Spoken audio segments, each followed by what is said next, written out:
ये शैतान का धर्म है और इसके दो सिंग हैं, एक सलाफी है और एक देवबंदी है। Subscribe the Follow Sufism channel and click the bell icon for the more updates. दिया, लेकिन उससे बड़ी आंधी आ रही है। मैं देख रहा हूं, भारत अभी देख नहीं रहा है, और ये आंधी वहाबियों की आंधी है। तुमको जानकर आश्चर्य होगा कि ये वहाबी शैतान का मजहब है, इस्लाम नहीं है। इस्लाम का एंटी क्लाइमैक्स है, ये शैतान का धर्म है और इसके दो सिंग हैं, एक सलाफी है और एक देवबंदी है, और ये भारत में अपना पर पसार रहे हैं सब। एक निगुरा संस्कृति, उसकी एक सुनामी आ रही है, एक तूफान आ रहा है जिसका नाम वहाबी है, सऊदी अरब से चला है। तुमको जानकर आश्चर्य होगा कि ये लोग मोहम्मद को भी नहीं मानते।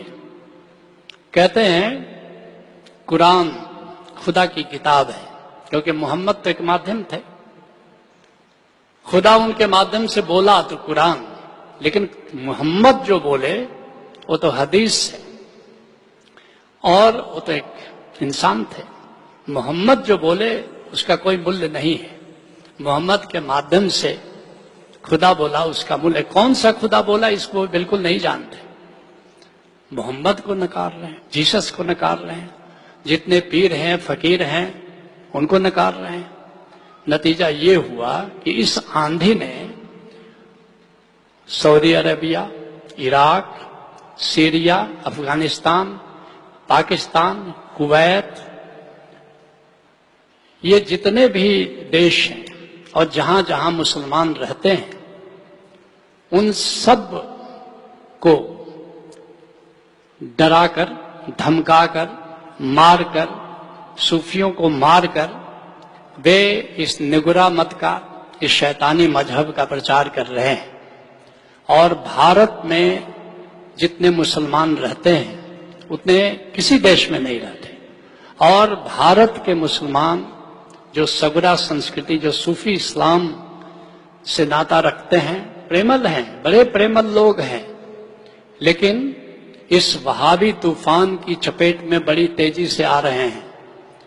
कश्मीर में आ गए, केरला में आ गए, बंगाल में आ गए, और धीरे धीरे जितने भी मस्जिदें हैं मुसलमानों की, बड़े योजनाबद्ध ढंग से उन मस्जिदों पर कैप्चर कर रहे हैं, और इन मस्जिदों के माध्यम से वहाबी इस्लाम का प्रचार हो रहा है।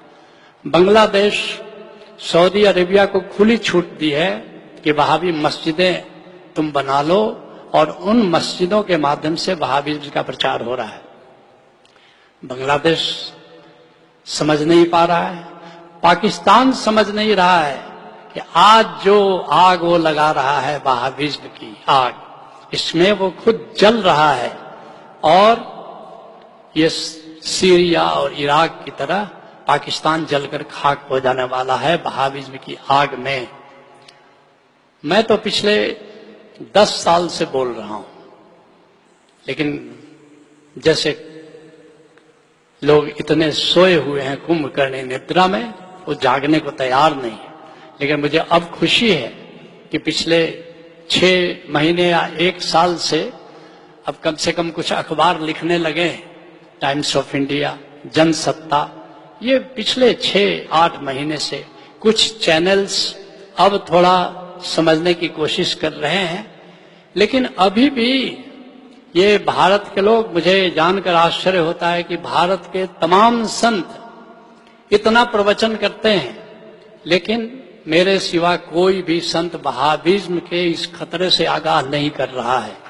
गजब की बेहोशी है, गजब की बेहोशी है।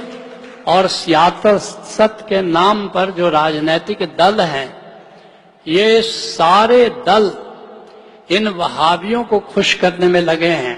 वो नहीं जानते कि अपने बच्चों के लिए कहिए वो कब्र खोद रहे हैं, उन्हें बिल्कुल पता नहीं है। और इस वहाबिज्म से अगर हमें लड़ना है तो शस्त्र से नहीं लड़ा जा सकता, ये विचार से लड़ा जा सकता है, ये सगुरा संस्कृति के माध्यम से लड़ा जा सकता है, ये गुरु केंद्रित धार्मिकता के माध्यम से लड़ा जा सकता है। अभी 1-2 साल पहले तक, 3 साल पहले तक ये सारे चैनल, ये सारे अखबार गुरुओं के खिलाफ थे, संतों के खिलाफ थे। ये जान नहीं रहे थे कि संतों की खिलाफत कर वो निमंत्रण दे रहे हैं वहाबिज्म को इस देश में।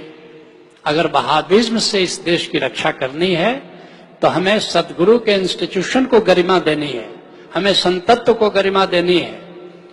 वहाबिज्म नफरत की संस्कृति है, वहां संगीत मना है, उत्सव मना है, प्रेम की बात मना है, इश्क मोहब्बत की बात करना अपराध है।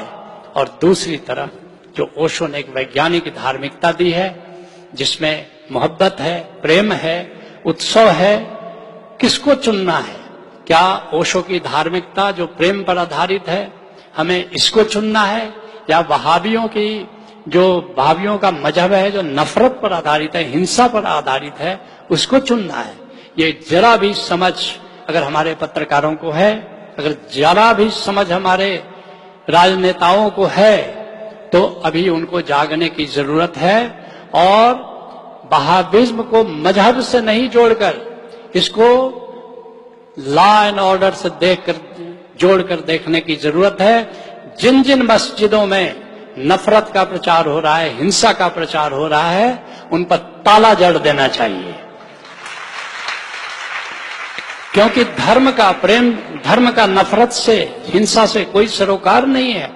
लेकिन हमारे लोग सोचते हैं कि धर्म की बात है, मजहब की बात है, अब हम क्या करें। हमारे कोर्ट भी कह रहे हैं कि धर्म और मजहब में हस्तक्षेप नहीं करेंगे। मैं उन सब से कहना चाहता हूं कि धर्म में हिंसा का कोई स्थान नहीं है, नफरत का कोई स्थान नहीं है। और जहां भी नफरत की बात हो रही है, हिंसा की बात हो रही है, उसको कानून और व्यवस्था से जोड़ करके देना चाहिए। और ऐसे जितने भी स्थल है, चाहे उनको धार्मिक स्थल, इबादत गाह ही क्यों नहीं कहा जाता हो, अब सरेआम शुक्रवार को नमाज पढ़ा जा रहा है, उसके तुरंत बाद पत्थरबाजी शुरू हो जा रही है।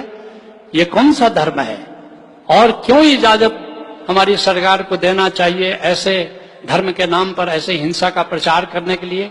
जहां भी जुम्मे की नमाज के बाद जहां भी इस तरह पत्थरबाजी हो रही है, उस मस्जिद पर तुरंत ताला लगा देना चाहिए। इतना काफी नहीं है प्रमाण कि जो वहां पर से निकल रहे हैं, पत्थरबाजी कर रहे हैं, हिंसा कर रहे हैं, नफरत कर रहे हैं? मैं तुम सबसे कहना चाहता हूं कि ये जो आवाज है वहाबियों के खिलाफ, सलाफियों के खिलाफ, देवबंदियों के खिलाफ, तुमको जानकर आश्चर्य होगा कि सरकार में जितनी संस्थाएं हैं, वक्फ बोर्ड है, ये सब में ये वहाबी भरे हुए हैं। और हमारी सरकारें इन्हीं का चयन करती हैं। जो सूफी हैं उनके लिए कोई स्थान नहीं। इन सबको बाहर करो और इनमें सूफियों को लाओ वक्फ बोर्ड में। और जितने भी मदरसे चल रहे हैं, मस्जिदें चल रही हैं, उन सबको बोलो, वक्फ बोर्ड को ये दायित्व दो कि जहां जहां वहाबी घुसे हुए हैं उन सबको, उन तत्वों को वहां से बाहर करो, फिर से सूफीज्म की स्थापना करो, फिर से धार्मिकता की स्थापना करो, फिर से सगुरा संस्कृति की स्थापना करो, ताकि हमारी भावी पीढ़ी सुरक्षित रहे और हमारी मानवता की संस्कृति में प्रेम। Subscribe the Follow Sufism channel and click the bell icon for the more updates. मोहब्बत का धर्म है, इश्क का धर्म है, प्रेम का धर्म है, जिसका नाम अध्यात्म है, जिसको ओशो रिलीजियसनेस कहते हैं, धार्मिकता कहते हैं। और दूसरी तरफ जब धर्म नफरत से जुड़ता है तो सियासत बन जाता है। आज सारी दुनिया में एक अघोषित युद्ध चल रहा है और वह है सगुरों और निगुरों के बीच में। वे लोग जो गुरु से जुड़े, वे लोग जो गुरु की पूरी संस्था को चुनौती दे रहे हैं, कृष्ण से जुड़े, बुद्ध से जुड़े, मोहम्मद से जुड़े, या आज भी जुड़ा हुआ महसूस करते हैं किसी न किसी पीर से, किसी न किसी फकीर से। उनके दिलों में एक जज्बात है, मोहब्बत है, संगीत है, उत्सव है। लेकिन दुर्भाग्य है कि एक दूसरा वर्ग, जिसको कबीर साहब निगुरा कहते हैं, यहां तक कहते हैं कि निगुरा मिले न एक, पापी मिले हजार। हजार पापी बेहतर है, लेकिन एक निगुरा ठीक नहीं है। धर्म को अगर खतरा है किसी से तो निगुरों से खतरा होता है। धर्म आगे बढ़ता है। धर्म में अगर धार्मिकता का जन्म होता है तो सगुणों से होता है। आज धर्म और धार्मिकता को जितनी बड़ी चुनौती है, उतनी बड़ी चुनौती मानवता के इतिहास में कभी नहीं थी। भारत सोया है, भारत को खबर नहीं है। यह शैतान का धर्म है और इसके दो सिंह हैं, एक सलाफी है और एक देवबंदी है।